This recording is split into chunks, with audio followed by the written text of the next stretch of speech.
Okay. अगला concept मेरा जो बहुत समय से छूटा पड़ा हुआ था, हम लोगों ने बात करी थी एंशियंट हिस्ट्री, यानी जिसके अंदर दो हिस्से हैं। वैदिक पीरियड, ये वो लोग हैं हारले वाले, ये बस ऐसे ही निकलते, चार चार पांच पांच पूरी जैकेट पहन लेंगे, गर्मी में पतलून पहन लेंगे, ने हेलमेट ने जहाँ पे वो आस्तीन बड़े मोटे मोटे लगा लेंगे, जैसे गिरने ही वाले। ठीक है भैया, they are playing a role. कभी कुछ खेल खेला है बचपन में? क्या क्या राजा रानी वाला कोई खेल, घर घर खेलना है, खाना बनाने वाला खेलना है, क्या क्या खेल है? हाँ, तो दैट इज रोल प्लेइंग। हम एक रोल को निभाने की वो कर रहे होते हैं, नाटक। इट्स नथिंग बट नाटक। तो ऐसा जो बिहेवियर करते हैं इट्स रोल। सो साइकोलॉजिकली अगर आप ऑब्जर्व करोगे तो हर व्यक्ति कभी ना कभी किसी न किसी स्थान के ऊपर कोई रोल प्ले करता है। इस समय आप लोग जितने शांत होकर बैठे हैं, आप एक छात्र या छात्रा का रोल प्ले कर रहे हैं, है ना? मैं इस समय जैसे शांत होकर सभ्य होके ओ या क्या शांति से पढ़ाते, बाद में मिलना कभी आगे, वो मेरा रोल है जिसे मैं प्ले कर रहा हूँ। तो हम अडाप्टेशन वाले रोल प्ले करते हैं। अडाप्टेशन मतलब छात्र आपके लिए आइडियल कौन सा है, आप कैसा बनना चाहते हो वैसा बनो। रोल प्लेइंग, हम सबकॉन्शियस में हम उस चीज को अडॉप्ट कर चुके होते हैं, जैसे रोल प्ले कर। चलिए, अब हमारा जो ये वाला पार्ट है, इस पार्ट के अंदर मुझे दो कंसेप्ट आपको समझाने रह गए थे। एक मेरा पार्ट छूटा हुआ था, that is your economic life और religious life. So economic life के अंदर जो पार्ट है ना, अर्थव्यवस्था, तो सबसे पहले सिस्टम समझो। सबसे पहला काम क्या होना चाहिए? सिस्टम। अब सिस्टम का मतलब क्या हुआ?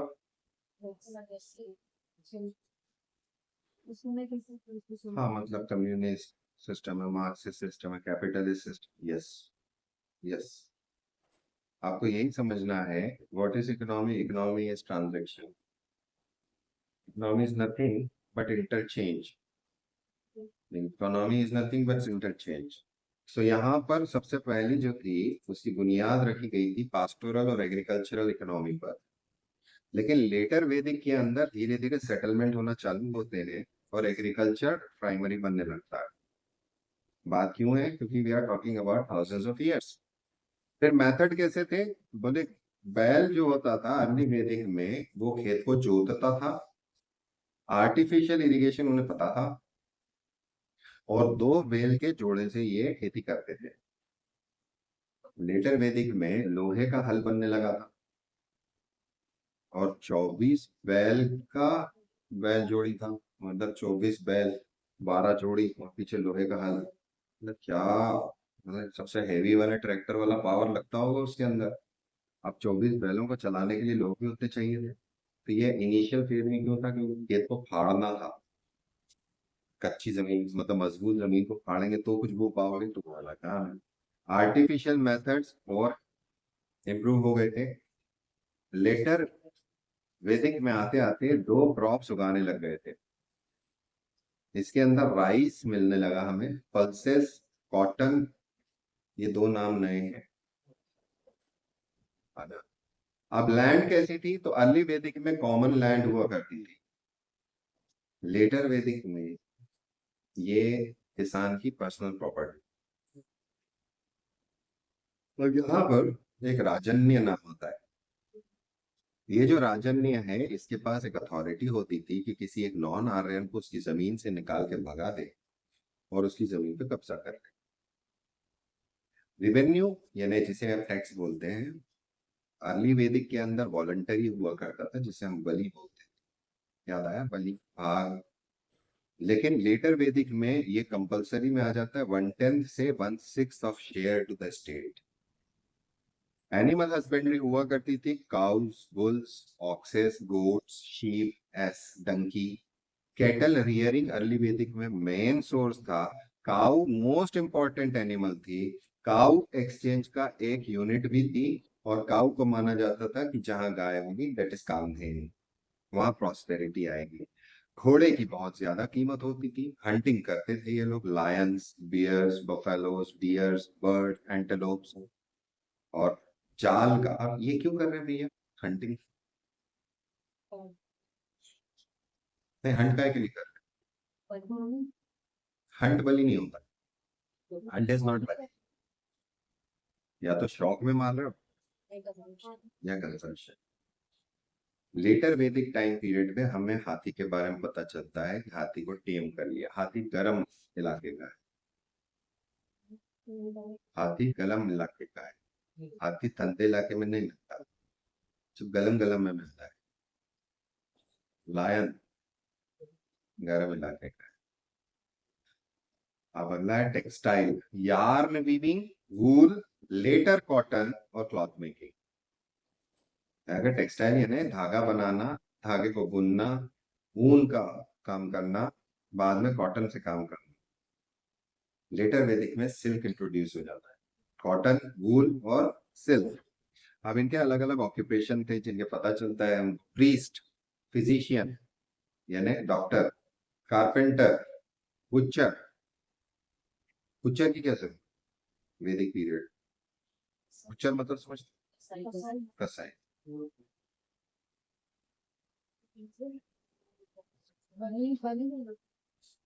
बुचर बलि नहीं रहता, बुचर का तो काम है, ऑक्यूपेशन है काटने। मैं क्या बोलूं, ये यहाँ नाम आ रहा है यार, मेरे मन में डाउट आ रहा है। हम तो यही मान के चल रहे हैं ना कि वो प्योर वेजिटेरियन, मनोभाव तो यही कहता है। इसलिए हिस्ट्री को जब आप एक हिस्टोरिकल नजर से देखते हो तो कई मान्यताएं अलग हो जाती है। इसलिए हम कहते हैं कि ऐसे स्थान जहां हमारी मान्यताएं जुड़ी हैं वहां न्यूट्रल होकर पढ़ना चाहिए, तो कन्फ्लिक्ट नहीं आएगा, विभेद नहीं होगा, मत विभेद जिसे कहते हैं। आप दोनों परसेप्शन को आराम से समझ सकते। कारपेंटर, बुचर, गोल्ड स्मिथ यानी सुनार, dancer, leather worker, musician etcetera. अब इंपोर्ट और एक्सपोर्ट के बारे में डॉक्टर आर एस शर्मा की किताब है, याद है आपको? ये बोलते हैं कि कोई सी ट्रेड नहीं था। डॉक्टर आर एस शर्मा बोल रहे हैं सी ट्रेड नहीं है, लेकिन वही डॉक्टर मजूमदार और बीएम आपटे कहते हैं बोले था। और बोले बेबीलोन के साथ था और दूसरे एरिया से था। अब भाई बेबीलोन जो है वो तो ऑलरेडी मेसोपोटामिया में, और मेसोपोटामिया में तो आर्यन रहते थे, वैदिक पीरियड में रहते थे। तो अगर तुम्हें यहाँ का मटेरियल वहां मिल रहा है एविडेंस के तौर पे, तो ये ट्रेड हो सकता है। ये भी तो हो सकता है वो वहीं रहते थे इसलिए मिला। दोनों चीजें पॉसिबल हैं। अब इन्होंने ये बोला कि इंटरनल ट्रेड हुआ करता था जमीनी रास्तों से और पानी के रास्तों से। लेकिन जैसे ही हम लेटर वैदिक पीरियड में आते हैं वहां पर हमारे सी बॉर्न ट्रेड शुरू हो जाते हैं। और जो रईस ट्रेडर होते थे उन्हें बोलते थे श्रेष्ठिन। और ये गिल्ड होती थी, यानी खूब सारे लोगों का मिला जुला एक ग्रुप होता था। ये क्वेश्चन आ चुका है शायद बेस में। देन मेटलर्जी, बेसिक मेटलर्जी का ज्ञान हुआ करता था। लेकिन लेटर वैदिक में इनको बहुत तगड़ा ज्ञान हो चुका था। Gold, silver, bronze, copper, iron सबका ज्ञान था। कॉइनेज, अगर हम कॉइन्स की बात करते हैं जिसे हम कहते हैं मनी या करेंसी, तो कॉइन्स हमें अर्ली वैदिक में नहीं मिलते। बार्टर सिस्टम था, काउ बेसिक यूनिट था, निष्का एक गोल्ड का मेजर था, कॉइन नहीं था, एक माप था। और लेटर वैदिक में स्टेट इश्यूड कॉइन नहीं होता था, लेकिन सातमना और निष्का गोल्ड मेजर चलते थे। अब गोल्ड मेजर जो है ना वो थोड़ा सा रेक्टेंगुलर है, निष्का रेक्टेंगल है लेकिन राउंड है, पूरा राउंड नहीं है। राउंड को ऐसा चपटा खींच दोगे तो जैसा बनेगा वैसा होता था निष्का। और उसका एक स्टैंडर्ड होता था कि इतने से इतने में बनाएंगे, नहीं it was a gold biscuit उस समय का। स्टैंडर्डाइज, ऑलमोस्ट स्टैंडर्डाइज कहना बेटर होगा। बैंकिंग कुछ नहीं था अर्ली वैदिक में, लेकिन लेटर वैदिक के अंदर ब्याज पे पैसा चलाने वाले लोग पैदा हो गए। रोड्स, तो अर्ली वैदिक में रोड नहीं मिलती, लेकिन लेटर वैदिक के अंदर कोसाम्बी, गंगा प्लेन से पंजाब और फिर तक्षशिला, फिर ईरान, फिर सेंट्रल एशिया और वेस्ट, उत्तर पर, उत्तर। फिर राजगृह से, कोसाम्बी से, उज्जैनी से भरूच, सेंटर में हो गया, मध्य में हो गया। फिर एक था जो गंगा प्लेन से म्यांमार जाता था, ईस्ट में रास्ता। एक रूट था जो नॉर्थ के प्लेन से सी कोस्ट और साउथ ईस्ट को जोड़ता था। नॉर्थ के प्लेन्स यानी कोस्टल प्लेन्स, तमिलनाडु का, उड़ीसा का, जहाँ का कॉटन जो है वो बड़ा मशहूर हुआ करता था। अब यहाँ से एक जहाज गया, वहां मटेरियल लेकर गया, वहां से जहाज लेकर आया, ऐसे ही आ गया। मतलब ऐਵੇਂ ही हो गया, भाषा तो आती हो गया। तो उस समय में ये रहा करता था कि जो एक इलाके के लोग हैं वो वहां पे भी रहा करते, तो वो वहाँ की भाषा भी जानते थे, इनकी भाषा भी जानते थे। तो जैसे आप वहां पहुंचे तो पहले आप उसको ढूंढते थे, वो उसको आप जब ढूंढ के पकड़ते थे तो बोले बता यार ये कहाँ कहाँ मिलेगा, मैं करा देता हूँ। तो वो बीच में, ये यहाँ अकेले नहीं मिलते। ये रोमानिया नाम सुना है?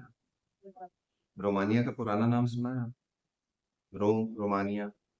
रोम जब यहाँ गया था, रोम की आर्मी जब यहाँ पहुंची थी तो उन्होंने सीधे ऑर्डर दिया था उड़ान से। वो रोम जिसको हम समझते हैं कि बहुत ज्यादा सोफिस्टिकेटेड था, तो वहाँ खतरनाक मैसेकर करा था और उन्होंने अपना नाम वहां पर थोप दिया रोमानिया। और इसको सेलिब्रेट करने का, इस मैसेकर को सेलिब्रेट कराने के लिए उन्होंने एक पिलर बना रखा है रोम। वहां पर इंडियंस रहा है पुराने से।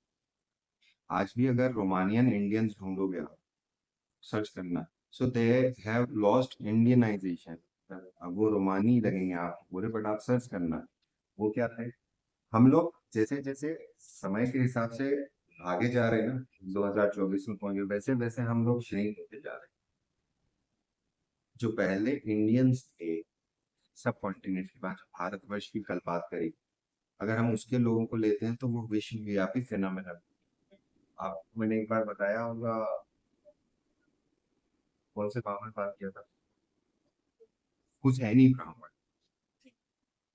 बोला था। हुसैनी ब्राह्मण है ना, जब शिया और सुन्नी वाला जो कंसेप्ट चालू होता है तो वो करबला के मैदान से होता है। करबला हर गांव हर शहर में मिल जाता है, हमारे इंदौर में भी करबला है। वहाँ ताजिए ठंडे होने जाते हैं, नदी नदी किनारे ताजिए डाल के आ जाते हैं। वो इंडियन कंसेप्ट है। ताजिया किसने बनाया? वो चिंगेज खान का है शायद, मोस्ट प्रोबेबल चिंगेज खान का या इसका तैमूर लंग का है, इन दोनों में से किसी एक का है। उसने बनवाया था पहले ताज। तो वो इंडिया और पाकिस्तान में चलता है सबसे ज्यादा, वर्ल्ड में कहीं नहीं है। ये इंडियनाइजेशन है, वो इस्लाम, फ्रेंकली स्पीकिंग। सो जो करबला का मैदान था, उस करबला के मैदान के अंदर वहां कहा जाता है हुसैनी ब्राह्मण साथ में थे। क्या करने को? प्रॉफेट मोहम्मद के कौन थे वो? बेटी के बेटे, जिनकी वॉर वहां हुई थी। मुसलमानों ने मुसलमानों को काटा, कोई हिंदू मुस्लिम झगड़ा तो था नहीं। एक तरफ प्रॉफेट के, क्या बोलते हैं उसको, नवासा, और एक तरफ दूसरे लोग जो रूलिंग हो गए थे, तो राजपाट जिनके हाथ में आ गया था। तो वो है करबला की बेटा, वहां हम क्या कर रहे हैं? कहाँ अरब? आज देखना उसको। ये दिमाग खोलने वाली बात है वो, कि हम किस तरह से संकीर्ण मानसिकता में आते जा रहे हैं। हम अपने आप को ऊपर उठाने की बजाय जब हम बताते हैं ना कि हम बड़े होना चाह रहे हैं, हमारा ऐसा था, तो हम वही श्रेणी, हड़प्पा हमारी ऐसी थी, हम वही श्रेणी। अब हम नहीं सोचते हम सिर्फ यही कहते, ऐसा नहीं है। इसके बारे में अगर आप खुले दिमाग से सोचोगे और आप पुराने ग्रंथों को उस हिसाब से पढ़ोगे तो आपको समझ में आएगा कि पूरब की तरह पश्चिम की तरह, ईस्ट और वेस्ट में अंतर होता है। किस दिशा में कौन सा एपिक गाइड कर रहा है कि कौन किधर गया था, तो पता चलेगा कि पुराने भारतीयों को साउथ अमेरिका का ज्ञान,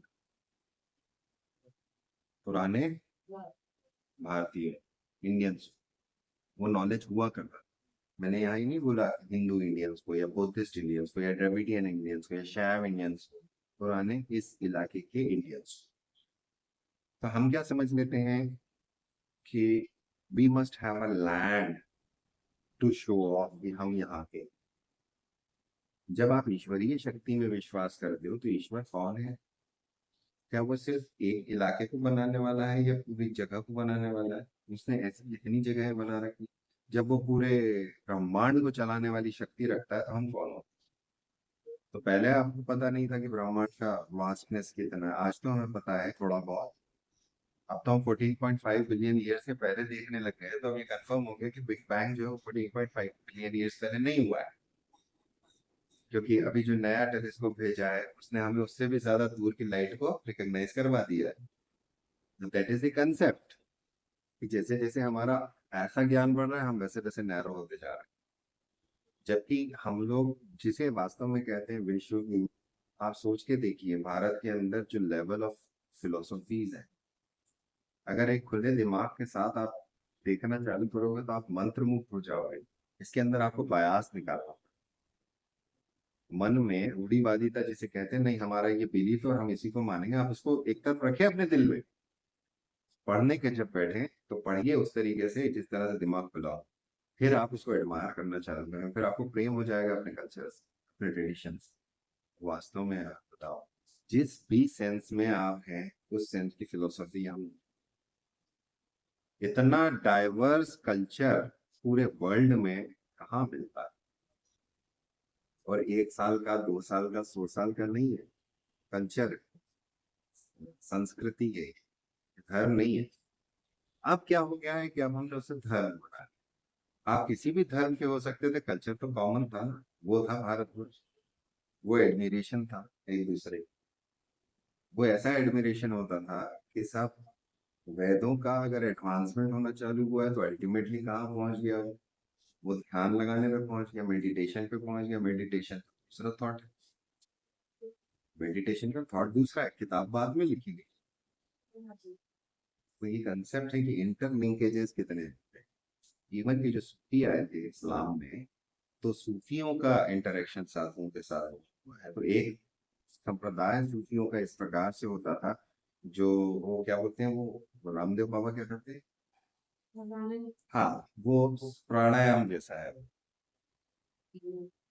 योग, लेकिन वो सिर्फ छोटा एस्पेक्ट है उसका। वो भी ध्यान लगाते थे सूफी, लेकिन उनका अलग पैटर्न। तो आपको ये समझ में आना चाहिए कि जिस चीज को हम हमारा समझ रहे हैं वो वास्तव में हमारा अकेले का नहीं है। जिस दिन आप ऐसा सोचने लगे ना, तब आपको उसका कंसेप्ट समझ में आने लगेगा, बोले यार इसका वो कितना बड़ा है, हम तो इसको यहाँ समझ रहे हैं, ये तो यहाँ है ही नहीं। और वास्तविकता वही होती है कि जब हम वहां से फैलने की कोशिश करते हैं। चलो ओके, सो रिलीजियस लाइफ इनकी थी ऋग्वेद। ऋग्वेद मेन मेन को 33 गॉड्स बताए हैं, मेल गॉड्स का प्रीडोमिनेंस है। अब वेद इसलिए ले लिए क्योंकि वेद अभी आपने करा है तो वहां ज्यादा है। इंद्र सबसे ज्यादा प्रोमिनेंट है, लगभग 1/4 हिम्स उन्हीं को डेडिकेटेड है। लेटर वेदिक के अंदर अदर दूसरे वेद हैं वो बनना चालू हो जाते हैं, ब्राह्मणास, अरण्यकास और लास्टली उपनिषद। यार अब तो क्लियर हो गया होगा, god as heroes and killers of demons, ये यहाँ पर निकल कर आ गया कंसेप्ट। वर्शिप किस तरह थी अर्ली वैदिक के अंदर, नेचर की थी, उसके अलग अलग भावों में थी, गॉड का एसोसिएशन होता था। जो धरती के कुछ गॉड्स हैं उसमें पृथ्वी, अग्नि, बृहस्पति, सोम। एटमॉस्फेयर, इनके जो गॉड्स थे इंद्र, रुद्र, मारुत, वायु, पर्जन्य। सेलेस्टियल, सूर्य, उषा, सावित्री, विष्णु, मून, वरुण एक्सेट्रा। अब इसमें जो इंपॉर्टेंट थे शुरुआत में, इंद्र, वरुण, अग्नि, सोम और सूर्य। मैंने स्टार्टिंग में आपको एक वो बताया था कि लोगस का एक ट्रीटी है क्या है, उसके अंदर कौन कौन से नाम है, वो ये आइडोलेट्री दोनों टाइम पर वो है एब्सेंट, यानी आइडल वर्शिप नहीं करते थे, ना तो अर्ली वैदिक में ना लेटर वैदिक में। अब नई लेटर वैदिक के अंदर नेचर वर्शिप डाउन होने लगा, रुद्र या शिव का राइज हो गया, विष्णु और नारायण इनका राइज हो गया, ब्रह्मा और प्रजापति इनका राइज इज इक्वल्स टू है, ये सेम नहीं है, may be also known as, क्योंकि ब्रह्मा की फिलोसफी वैदिक फिलोसफी है ना। Brahma is equals to Prajapati, Prajapati कहीं और का वर्ड है जो इसके साथ इक्वेट कर दिया गया। Okay, this is the equality side. हाँ ऐसा, यहाँ ओपन माइंडेडनेस, यहाँ ओपन माइंडेड हो गया, इन्होंने इक्वल कर दिया कि दिस इक्वल्स टू दिस, कि हाँ ये वाला थॉट प्रोसेस है। लेकिन आइडलिटी, आइडल वर्शिप अभी भी नहीं है। और अब रिचुअल्स क्या हो गए, राइट्स एंड रिचुअल पक्के हो गए, और इस टाइम पर डिफरेंट संस्कार आ गए, यज्ञ और सेक्रीफाइस सुप्रीम हो गया। और धीरे धीरे सिंपल रिचुअल्स जो गृहपति करता था वो कॉम्प्लेक्स होते गए और ब्राह्मण कराने लग गए। यहाँ पर मेन स्पिरिट ऑफ प्रेयर जो थी, जो दिल से उपासना करनी थी, वो गायब हो गई। और बात कहाँ आ गई कि आपको कैसे प्रोनाउंस करना है, तो सामवेद पर, यजुर्वेद पर, अथर्ववेद पे यहाँ ध्यान हो गया। यज्ञ पहले जो सिंपल थे, अब जो है लेटर वैदिक में 4 तरीके के स्पेशल यज्ञ यहाँ लिखे हैं। नॉर्मल तो समझ में आता है, जब अनार्य आर्य में आता है तो उसे कहते हैं व्रत्य स्तोम यज्ञ।